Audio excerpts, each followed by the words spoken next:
पेश है नया लक्स। मुनफरिद गुलाब और विटामिन ई की खूबियों का मिलाप, ये दे आपको गुलाबी ग्लो।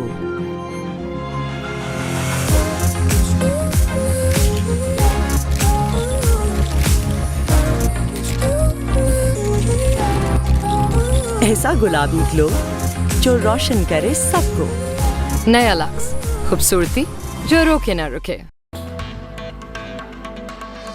अवाम पर टैक्स का भार, अरकान असम्बली की अपने लिए अमारात, तनख्वाहों और मराद से मुतालिक तरमीम मंजूर। MNAs का सफरी अलाउंस 10 रुपये फी किलोमीटर से बढ़ाकर 25 रुपये कर दिया गया। अरकान पार्लियामेंट के बच जाने वाले सालाना फ़ज़ाई टिकट्स इस्तेमाल न होने पर मंसूख करने के बजाय अगले साल काबिल इस्तेमाल होंगे। सालाना ट्रैवलिंग वाउचर्स की तादाद 25 से बढ़ाकर 30 कर दी गई।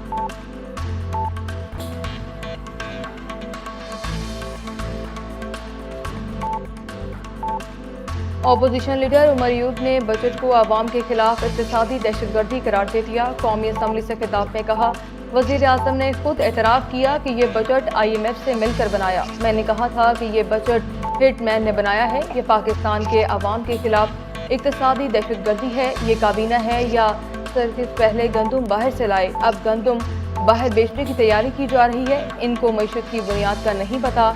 सनअतों के खिलाफ बजट से इक़्तिसादी तरक्की नहीं हो सकती। निजकारी करने वाले इदारों को कर्ज क्यों दिया जा रहा है? कानून की बालादस्ती न होने की वजह से सरमायाकारी नहीं हो रही।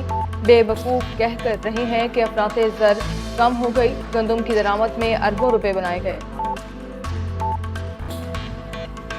अपोजिशन ख्वाजा आसिफ के बयान पर तीखा, बैरिस्टर गोहर बोले, वज़ीर दिफा के बयान से मुल्क को नुकसान पहुंचा। इससे पाकिस्तान का मनफी चेहरा दुनिया की सतह पर आ गया। ख्वाजा आसिफ के बयान की मसम्मत करते हैं जरताज गुल ने वज़ीर दिफा का ज़हनी तवाज़ुन खराब करार दे दिया। कहा, ख्वाजा आसिफ सियासत करने के काबिल नहीं। अपोजिशन की जानिब से इलेक्शन एक्ट तरमीमी बिल मंजूर करने की मजम्मत। कहा, रिटायर्ड जजों से मुतालिक कानून को नहीं मानते। एक ही दिन में हुकूमत की कई सियासी चालें कामयाब। कौमी असम्बली से इलेक्शन एक्ट तरमीमी बिल भी मंजूर करा लिया।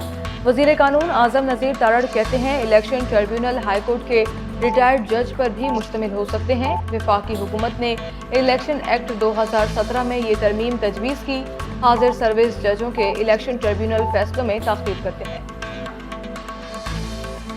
बजट की मंजूरी पर ताउन के लिए शुक्रगुजार हूँ। वज़ीर आज़म शहबाज शरीफ का चेयरमैन डॉक्टर खालिद मकबूल सिद्दीकी को टेलीफोन। दोनों रहनुमाओं का मुस्तक़बिल में ताउन जारी रखने पर इत्तेफाक हुआ।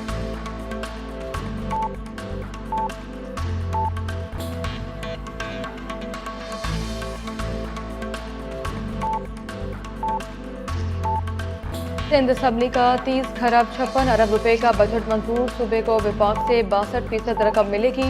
22% रकम सूबाई वसूलियों पर मुश्तमिल होगी। 959 अरब रुपए तरक्याती कामों के लिए मुख्तस। 22 अरब रुपए करंट कैपिटल। 77 अरब रुपए की PSDP की मंजूरी। वज़ीर आला सिंध मुराद अली शाह ने कहा, टैक्स नेट बढ़ाने के लिए इक़दाम कर रहे हैं। सर्विस सेल्स टैक्स को 13 से बढ़ाकर 15% कर दिया गया। नादहिंदेगान को टैक्स नेट में लाने के लिए अमली इक़दाम कर रहे हैं। हमारा रेवेन्यू बहुत कम है, जिसे बढ़ाने के लिए इक़दाम करना होंगे। सालाना 5 लाख से ज़ायद फीस लेने वाले तालीमी इदारे पर 3% टैक्स लगेगा। वज़ीर आला सिंध की वज़ीर तवानाई को सरकारी इदारों को सोलराइज करने की हिदायत।